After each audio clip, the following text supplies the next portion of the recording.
Buenas tardes a todas y a todos. El Instituto Tecnológico Autónomo de México y el Consejo de la Judicatura Federal les dan la más cordial bienvenida a esta serie de charlas denominadas Jóvenes y Justicia. Hoy contamos con la presencia de la magistrada Julia María del Carmen García González con el tema Justicia Igualitaria para Personas Diferentes. García González es licenciada en Derecho por la Universidad Autónoma del Estado de México, especialista en argumentación jurídica por la Universidad de Alicante, España, y maestra en Derecho Constitucional y Derechos Humanos por la Universidad Panamericana. Ingresó al Poder Judicial de la Federación en el año 2000. Desempeñó el cargo de secretaria de Tribunal Colegiado en materias administrativa y penal. En 2009, fue designada magistrada de circuito, tras resultar vencedora del tercer concurso de oposición libre para la designación de magistradas y magistrados de circuito.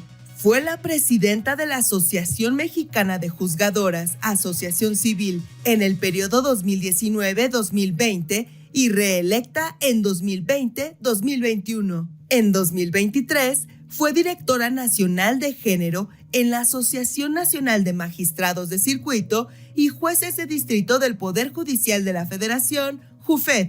Ha impartido cátedra en la Universidad Autónoma del Estado de México y en la Escuela Federal de Formación Judicial. Julia María del Carmen García González es feminista, interseccional y una apasionada defensora de la igualdad de género. En su tiempo libre, le gusta leer, armar rompecabezas y disfrutar de una buena charla. Le damos la bienvenida a la magistrada Julia María del Carmen García González.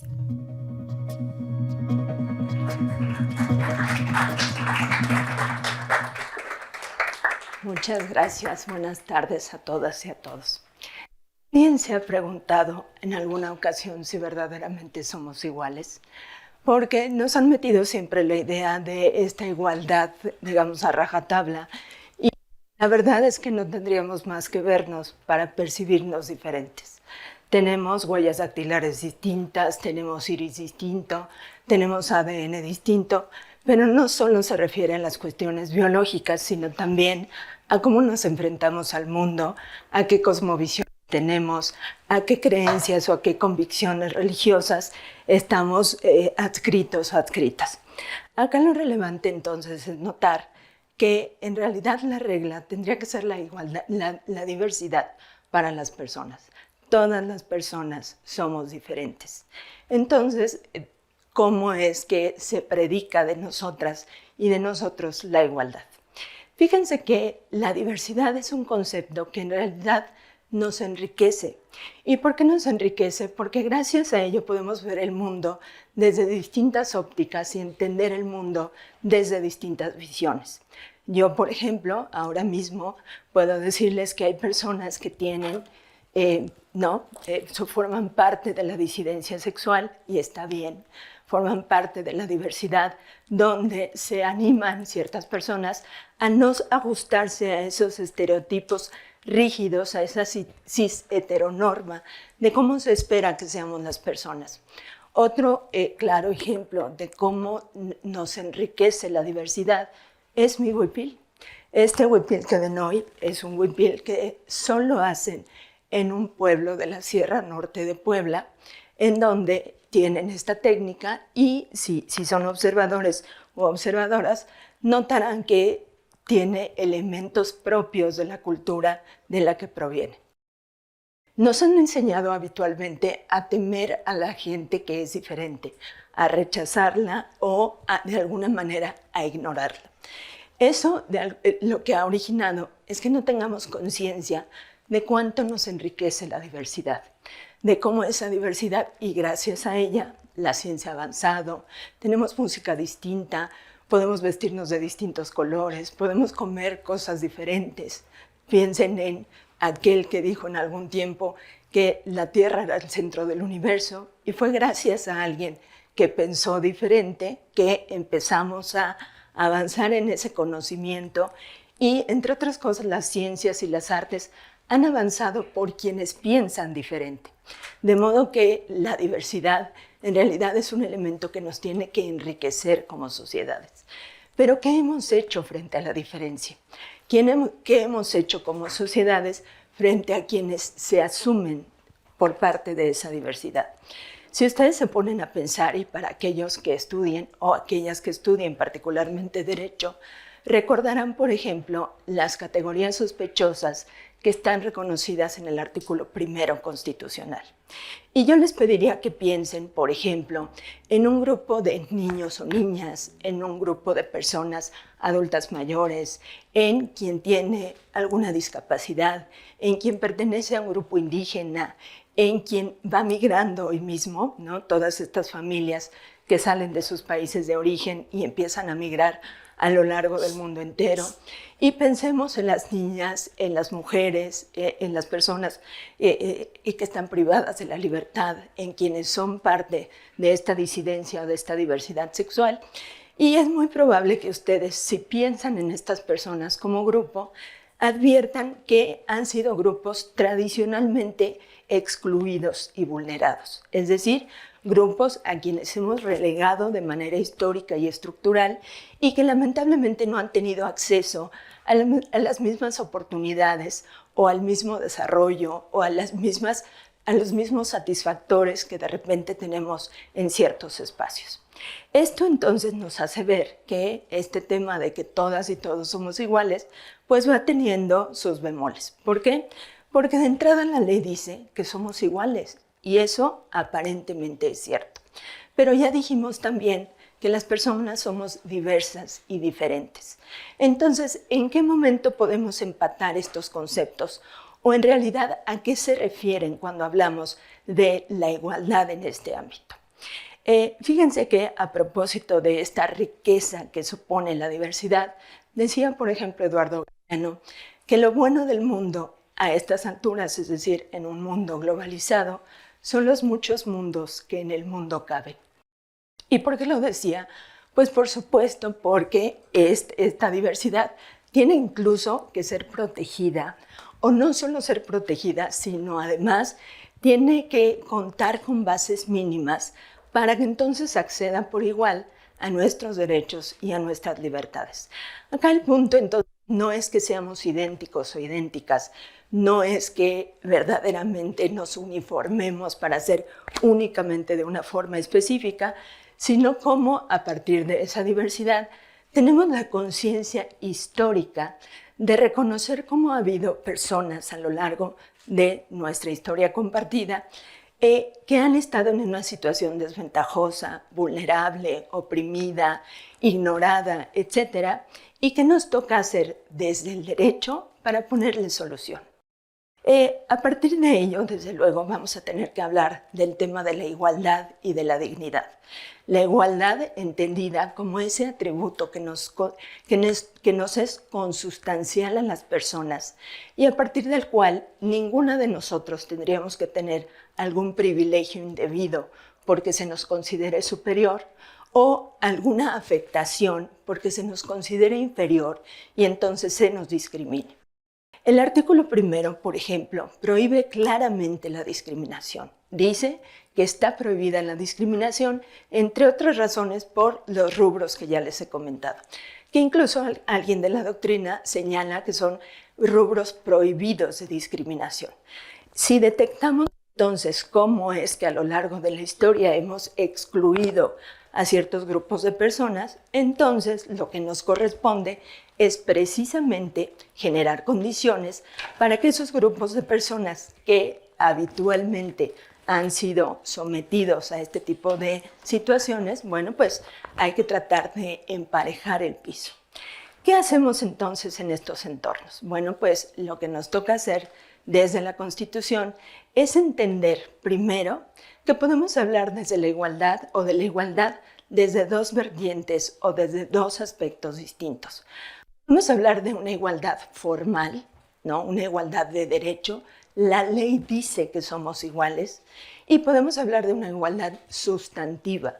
Una igualdad sustantiva que entienda cuál ha sido el lugar de ciertas personas y cómo es que ciertas personas han tenido que enfrentarse a obstáculos que tal vez nosotras y nosotras no hemos tenido que afrontar. Esta igualdad sustantiva supone entonces que no solo prediquemos la igualdad, sino que además eliminemos todas aquellas barreras, todos aquellos obstáculos que pueden ser culturales, económicos, sociales, etcétera, que nos permitan gozar en igualdad de condiciones de esos derechos y de esas libertades. Justo les comparto, por ejemplo, un caso. Imaginemos a una mujer indígena, y este es un caso hace algún tiempo en el tribunal, una mujer indígena mazahua que llega a un hospital a Tlacomulco, que seguro ubican esa zona si van a Guadalajara, ese es el rumbo por ahí. Y entonces esta mujer llega, es una mujer indígena, joven, con una instrucción de tercer año de primaria, donde apenas sí habla bien español, y llega con un aborto incompleto al centro de salud. Cuando llega al centro de salud, lo primero que le dicen es que van a dar vista al Ministerio Público porque lo que ha cometido es un delito. Además, entonces, tiene el temor consigo de que la detengan en ese momento. ¿Qué hace el personal médico en ese instante en que ella ingresa? Bueno, pues muy seguramente sin su consentimiento le hacen una operación irreversible, ¿no?, para que ella no pueda tener más familia. Cuando ella despierta y está consciente, va y los denuncia porque dice, es que a mí nadie me preguntó por qué, si tenía yo deseos de tomar una decisión tan drástica en mi proyecto personal de vida. Y coincidentemente, hay pruebas en ese expediente donde se anota que ella de su puño y letra anotó que autorizaba al personal médico que le llevaran a cabo una oclusión obtubaria, una cosa así es el nombre exacto. ¿Y le creemos o no le creemos al personal médico?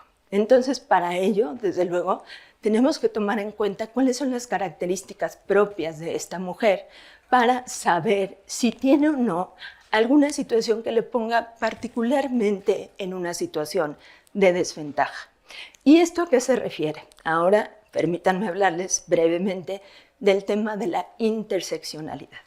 Esta es una gran aportación que hace la tercera ola del feminismo a esta discusión de los derechos humanos, cuando notamos, y si ustedes tienen presente esta etapa de la historia, bueno, pues las mujeres académicas en Estados Unidos empezaron a luchar por llegar a los espacios, digamos, de toma de decisiones en las universidades.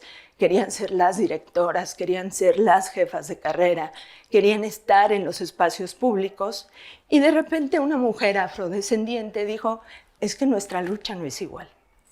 Y nuestra lucha no es igual porque mientras tú lo que quieres o lo que buscas es un espacio de poder, nosotras como mujeres racializadas nos tenemos que enfrentar a otras formas tremendas de discriminación. ¿Esto qué implica? Que mientras tú estás ocupada por pedir un espacio de poder, yo tengo que ocuparme de que el patrón no me viole, de que me paguen un salario mínimo, de que mis jornadas tengan ciertos límites, porque muchas mujeres eran verdaderamente esclavizadas para seguir trabajando en esas condiciones. Cuando estaba la época de la segregación, separados pero iguales, y entonces ellas lo que aportan dicen, bueno, es que en una sola persona se pueden atravesar, se pueden intersectar múltiples categorías de opresión. ¿Esto qué significa? Que bueno, pues entonces es indispensable que contemos, ya cuando hablamos del ámbito jurídico, con un poder judicial robusto, con un poder judicial independiente, con un poder judicial capacitado, con un poder judicial sensible y empático que note esas diferencias. Si ustedes recuerdan, es muy probable que ustedes tengan esa imagen de la justicia, de la diosa Temis con esos ojos vendados y esa balanza que tienen que inclinar de manera que dé la razón a quien la tiene. Y esto tiene cierto sentido, o lo ha tenido a lo largo de la historia, porque la justicia, entre otras cosas, tiene que tener ese atributo, tiene que ser imparcial. ¿Esto qué implica? Que debe estar exenta de pasiones, de prejuicios, que tiene que darle la razón a quien la tenga. Pero ahora la apuesta desde luego, no es solo ese tipo de justicia. Lo que buscamos es una justicia que nos vea. Y entonces, cuando yo tenga una justicia que me vea, se va a dar cuenta si soy una persona que viene migrando, si soy una persona que tiene capacidades distintas o una discapacidad. Va a notar si soy una mujer indígena que no habla bien español. Va a notar, por ejemplo, otro asunto que les cuento. Las personas que migran en ocasiones vienen literalmente con lo que traen puesto. Y entonces imaginen que nosotros tengamos que pedir estándares de prueba altísimos para que me demuestres si estás pidiendo una calidad de refugiado o de refugiada, que me demuestres que efectivamente mataron a tus 3 hijos en tu país de origen y que tuviste que salir huyendo porque estabas amenazada o amenazado, ¿no? Entonces, precisamente para ello, la Suprema Corte de Justicia de la Nación se ha preocupado porque las personas juzgadoras tengamos esa sensibilidad y esas herramientas elementales para llevar a cabo nuestro trabajo. ¿Esto qué implica? Que contamos con protocolos a partir de los cuales yo sé cómo valorar el testimonio de un niño o de una niña, donde desde luego no puedo pedir que una niña de 4 años me diga cuándo, a qué hora, qué día y en qué momento la violó o la tocó el tío, ¿no? Por ejemplo. O tengo la sensibilidad a partir de la cual no le puedo pedir prueba plena al migrante que recién salió de su país y que viene únicamente con la ropa con la que viene caminando. O no le puedo pedir a una mujer que no denuncie cuando vive en un entorno tremendo de violencia y no tiene las redes de apoyo ni familiares ni institucionales que le permitan no salir de esos círculos violentos. Y entonces, bueno, pues tenemos toda esta batería de herramientas, un abanico enorme de posibilidades, a partir del cual entonces tenemos el deber de juzgar a las personas sabiendo de sus necesidades, conociendo sus problemáticas específicas, porque una de las grandes apuestas de la justicia, de quienes operamos el sistema de administración de justicia, es cerrar las enormes brechas de la desigualdad. ¿Esto qué quiere decir? Este es un discurso propio del tema de la discapacidad, pero me parece que puede aprovecharse para cualquier otro. Que si yo veo una abierta disparidad, una asimetría entre las partes, ¿qué me toca hacer? Desde luego, tal vez resulte imposible poner a las partes en una situación totalmente igual. Lo que sí puedo hacer es generar o dar un paso más a lo que llamamos estos ajustes razonables, donde yo, a través de ese empujoncito que le voy dando a las partes, voy a tratar de poner el piso lo más parejo posible. Esto que nos va a garantizar a la postre, nos va a garantizar no solo esa justicia que nos vea, sino condiciones reales donde yo esté eliminando estos obstáculos que le impiden a muchas personas que histórica y tradicionalmente han estado en esas situaciones desventajosas, tener un proyecto personal de vida en donde además formemos parte de una sociedad incluyente, respetuosa, donde los derechos humanos sean una realidad, donde cada quien desde su libertad, desde su voluntad, tenga las mejores condiciones posibles para desarrollar ese proyecto. Concluiría esta charla platicándoles esta metáfora del pastel que me parece fabulosa, porque hay quien piensa que los derechos son como un pastel. Y entonces parecería que entre más derechos te den a ti, menos me van a dar a mí, o al menos eso piensa algún gran sector que siempre está cuestionando por qué reconocer derechos para otras personas. Pero fíjense que los derechos, particularmente los derechos humanos, tienen una lógica mucho más generosa. ¿Por qué? Porque entre más derechos me den a mí, más derechos te reconocerán a ti y a ti y a ti, de modo tal que efectivamente nos generemos las condiciones como sociedades para vivir desde nuestra libertad esos proyectos personales de vida a los que aspiramos. Muchas gracias.